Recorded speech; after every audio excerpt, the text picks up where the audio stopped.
Who else along the course of this season has been watching the Baltimore Ravens play football and have been screaming at their TV for a little bit more Keaton Mitchell? Because I think it's been obvious. Anytime he's been in the game over the last 3 weeks, he's given this offense, he's given this team just a little bit more juice, a little bit more energy. And he's just been grossly underutilized in 2025. I remember watching him in that week 1 preseason game against the Indianapolis Colts and thinking to myself, oh my goodness, Keaton Mitchell's back. Keaton Mitchell is going to have an unbelievable football season in 2025. And then week 1 rolls around. Healthy scratch. Week 2 rolls around. Healthy scratch. Same thing for week 3. Same thing for week 4. And I'm thinking, what the hell is going on? And then week 5, 3 snaps. Week 6, 0 snaps. Bye week, obviously, 0 snaps. So the first 7 weeks of the season, he logged 3 snaps. Well, that's gone up a little bit since after the bye. 5 snaps against the Bears. Week 9, he got 6. Week 10, he got 5 this most recent game. And he's making the most of his time in these ball games. 19 snaps total. He's gotten 15 carries for 93 yards. 6.2 yards a carry, and he's broken off not 1, but 2 runs of 20 or more yards in 15 carries.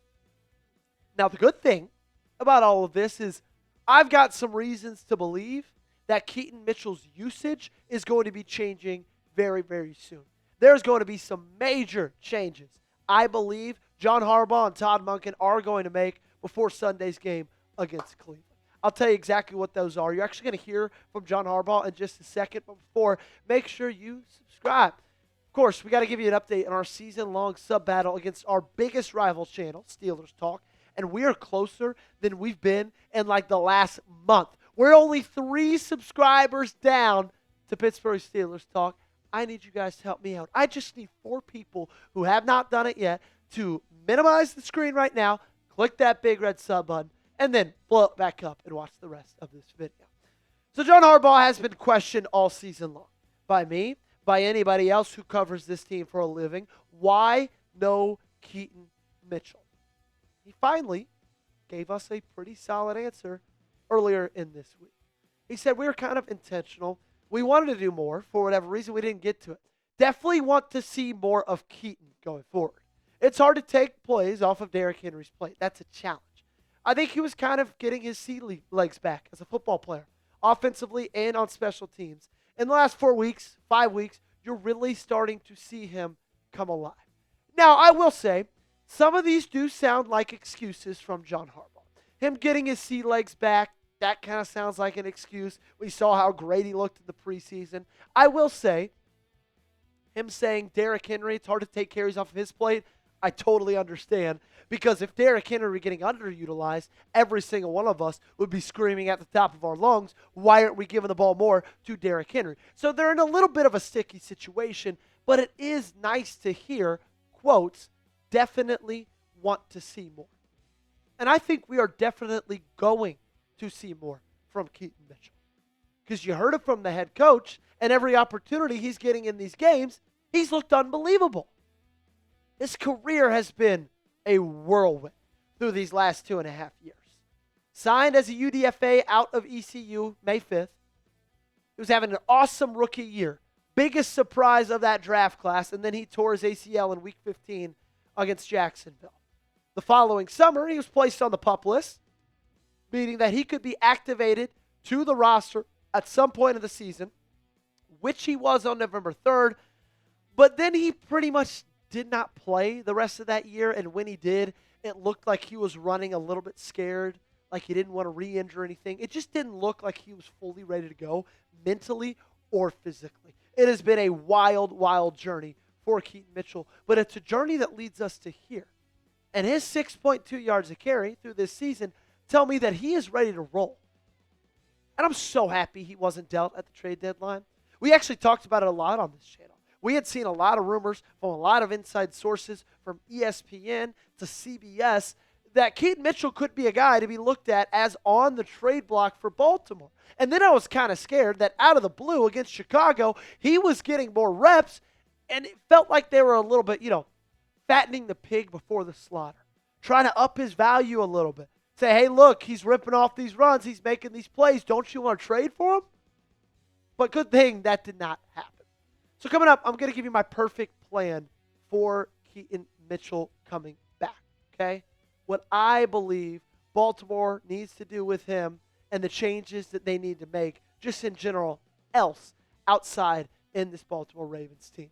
But if you want to see more Keaton Mitchell, let me know by hitting that thumbs up button, liking today's video. Cast your vote in that way. Hit that thumbs up and like today's show. I realize he's not running back one on this squad. Okay? That's obvious. He will never be running back one on this team as long as Derrick Henry is here. But I do feel like we can find a little bit more for him than just 3 carries a game. Okay? I feel like you can maybe look at what Detroit is doing with Jahmyr Gibbs and David Montgomery. I don't think it's crazy to think that Derrick Henry and Keaton Mitchell have that potential, because we all see that when it comes to Keaton Mitchell. In fact, John Harbaugh feels like he's the only one that doesn't. Look at their year so far. Jahmyr with more carries, 128 to Montgomery's 104. Now, I would probably favor Derrick Henry a little bit more in this sense. I'd probably go 20 more for Henry in this case and 20 less for Keaton Mitchell. But in a perfect world, it's like 150 to 70. Their yards, Gibbs at 693, Montgomery at 466.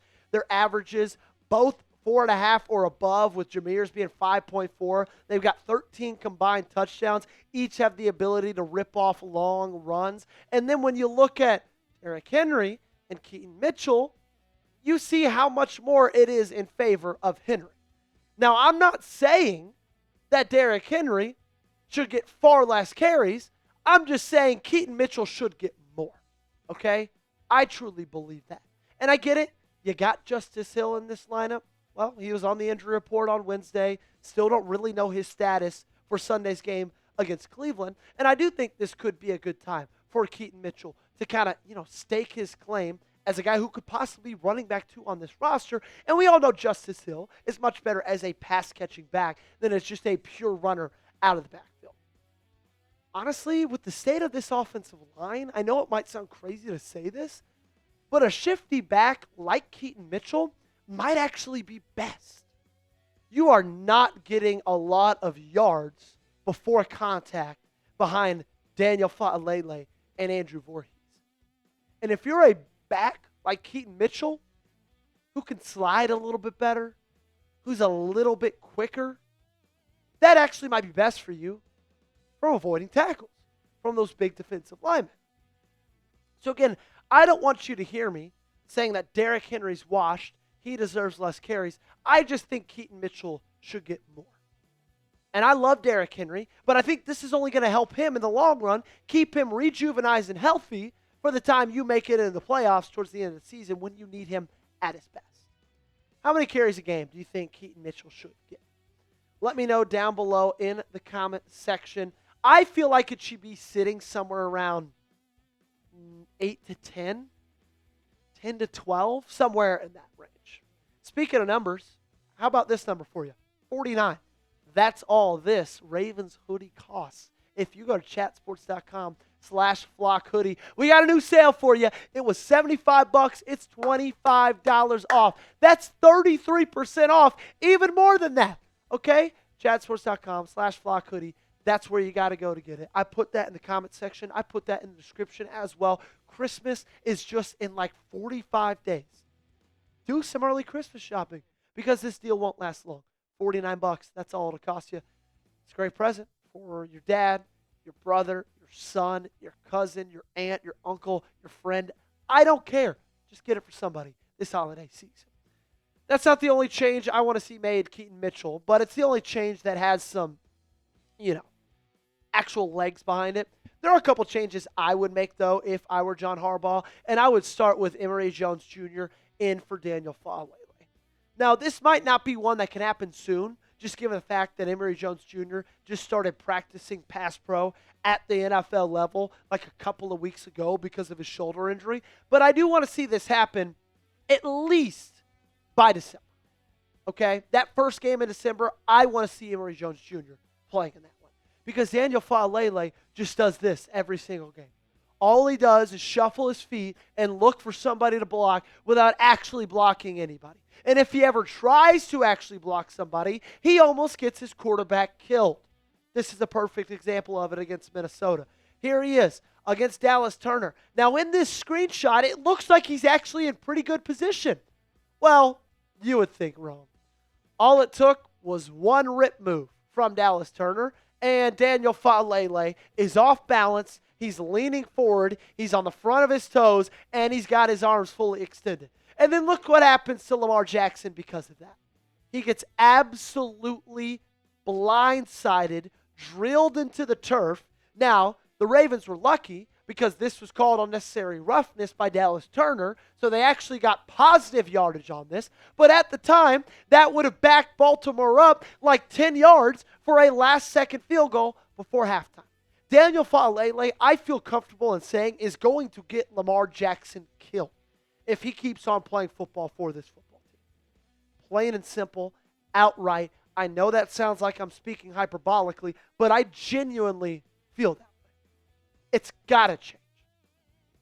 Who do you think it should start? Let me know down below. Should it be Emery Jones Jr. or should it be Daniel Faalele? Type in EJ or a DF in the comment section. I think the other change I'd like to see, it's another offensive one, is a little bit more Charlie Kolar as an offensive factor. I've really liked what I've seen from him this season. He's really, really impressed me. Now, the numbers aren't going to be anything jaw-dropping. 7 catches, 88 yards, 2 touchdowns. I guess it is impressive that he's averaging a touchdown like every 2.5 catches or so. That's a pretty neat trick. He should keep that thing up, or I guess like every 3.5 catches or so, I should say. But it's just a really interesting situation for Baltimore because all 3 of their tight ends, Mark Andrews, Isaiah Likely, and Charlie Kolar, are on the final years of their contract. Now, we got some rumors recently that Isaiah Likely is most likely going to be franchise tagged, which I think would be a good move by this team. I don't think they re-signed Mark Andrews. I would love if they kept Charlie Kolar around. He seems like an unbelievable locker room guy. He seems like a guy people love to be around, and he's been a factor too. If you keep Likely and you keep Kolar, that's the best of both worlds in my opinion. Because you get Kolar, who's a great blocker, run and pass, and he showed he could be utilized as a pass-catching option as well. But then you got Isaiah Likely as your go-to receiving threat. I get it. You'd like to see a little bit more from him this season. I'm in that same boat with you. I would as well. But I think we all know that the potential is there for him. That's going to do it for today's show. Make sure you guys are subscribed to the channel. And make sure you also got me followed on social media. Twitter, Instagram, I'm everywhere, and I'm here daily, so subscribe.